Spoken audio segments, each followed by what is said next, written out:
The Pope is Catholic and the Yankees need some massive changes. Let's get into it.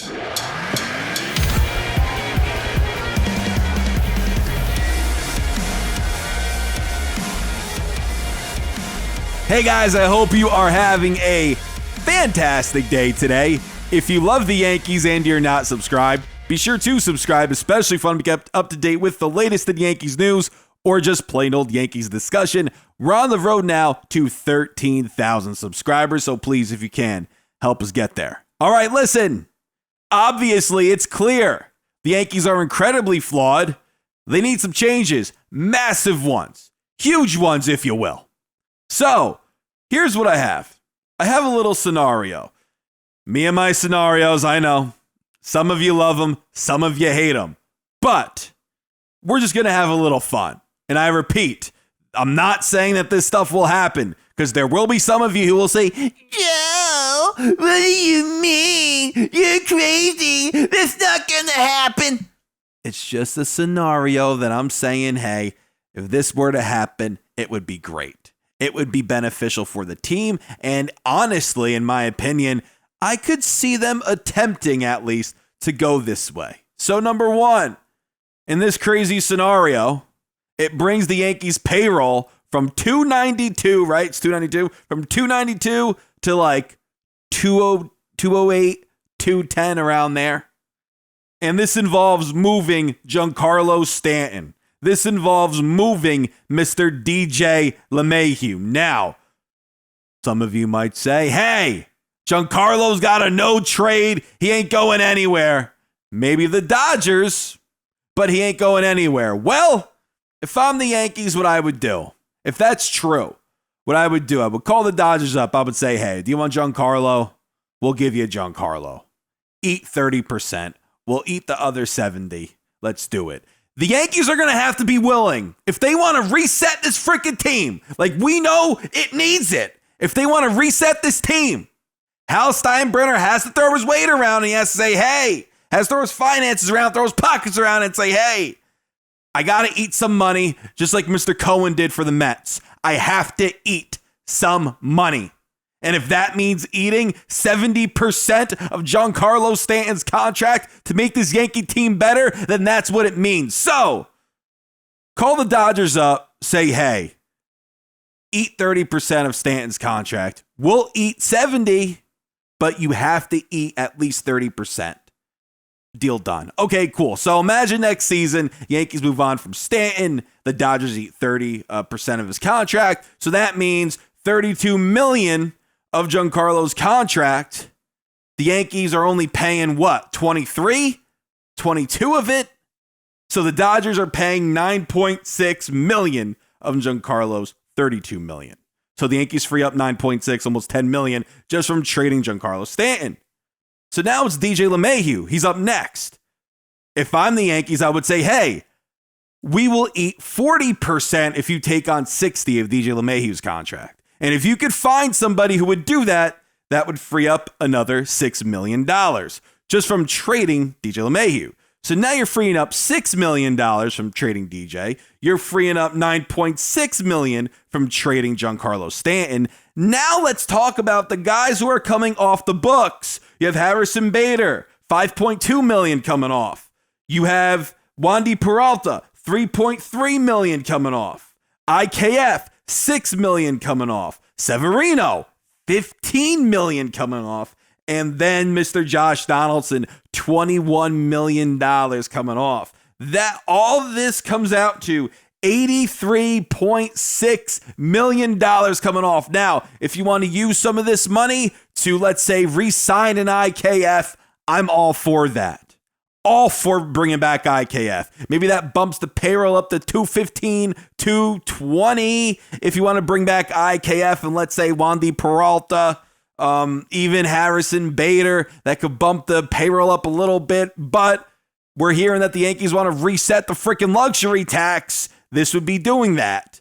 All these moves. So you're probably saying, Joe, if we do all this, if IKF goes, who's been playing well, I like IKF a lot. I always have, quite frankly. Always puts the bat in the ball. And he always tries his damn best. But if IKF goes, Harrison Bader goes, I didn't even figure in that the Yankees could trade Gleyber Torres. We're keeping Gleyber on this team for now. He's a free agent after next season. We're keeping him. And he'll probably make like $10 million through arbitration. So the team could look like this. Over in left field, Mr. Everson Pereira. We might see him, by the way. We've heard some rumbling, some rumors that Mr. Pereira could be up on the Major League roster this year. So Pereira, I have playing left field for the Yankees in 2024. Now center field. If Harrison Bader goes, who's our center fielder? Well, there's a man, Estevan Florial, down there in the minor leagues, who's playing very well in AAA. He's hitting the heck out of the ball. Bravo to him. Maybe we could see him compete for the starting center fielder job versus Greg Allen, versus Billy McKinney, versus the Martian Jason Dominguez. If Dominguez has a big spring, and he has a similar spring to what Anthony Volpe had this past spring, maybe the Martian beats out all three of those guys and becomes the New York Yankees starting center fielder in 2024. So the Yankees, what I'm trying to get at for center field, the Yankees have options within if they choose not to upgrade outside the organization. And if they choose not to bring back Harrison Bader, then you obviously have Mr. Aaron Judge out in right field. Okay, so you have Pereira out there in left. You have a possible Florial out there in center, Dominguez out there in center, McKinney, Allen, those guys. And then you have Judge out there in right. So then third base, you have Oswald Peraza playing third base for you. You have Anthony Volpe playing short. Now, Peraza, in my opinion, is a better shortstop than Anthony Volpe. But Volpe has held his own over there, and he has played it well. So let's keep Anthony Volpe over there at shortstop, and we'll see how things go. So Peraza over there at third, Volpe over there at short, Gleyber Torres over there at second. You could see in this video, I did not get rid of Anthony Rizzo. I did that on purpose. Rizzo, I believe, making what, $17.5 million. We saw the first few months of this season how well he was playing.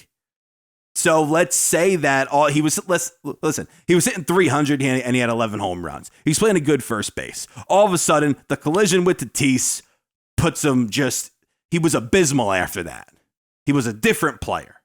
So if he's all healed up next year, maybe he could be that guy that was from April to late May and hit you 280, slug you 10 home runs. That would be nice. But the cool thing with Rizzo, he really only has one more year in his contract.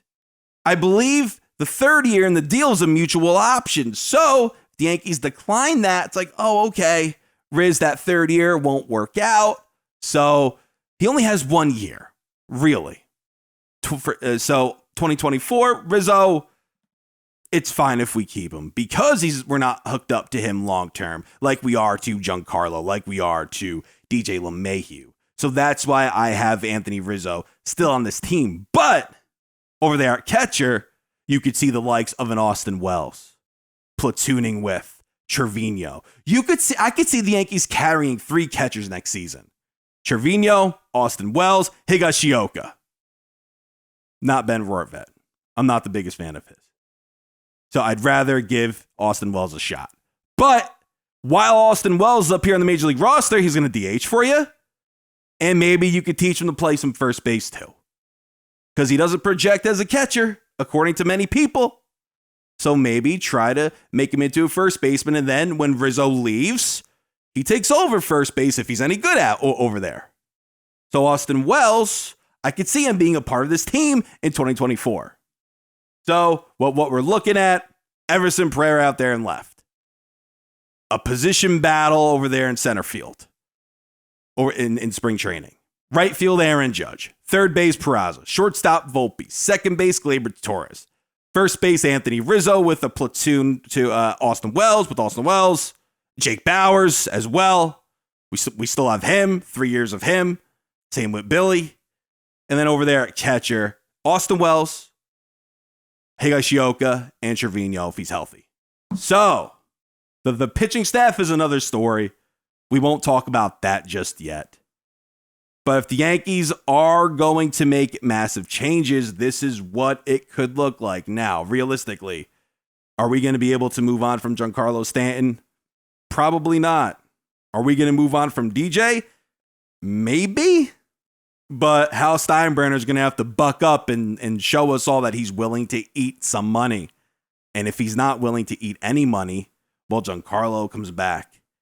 DJ comes back. And the one thing that the Yankees need to do is get younger. They won't be doing that in 2024 by keeping Giancarlo and DJ, unfortunately. So you guys let me know what you think about all of this down in the comments. Thank you guys so much for watching. We have channel memberships in the description if that interests you. This is Joe, and until next time, signing out. And let's not forget to thank our channel members here at The Shift. Thank you guys. It means the world.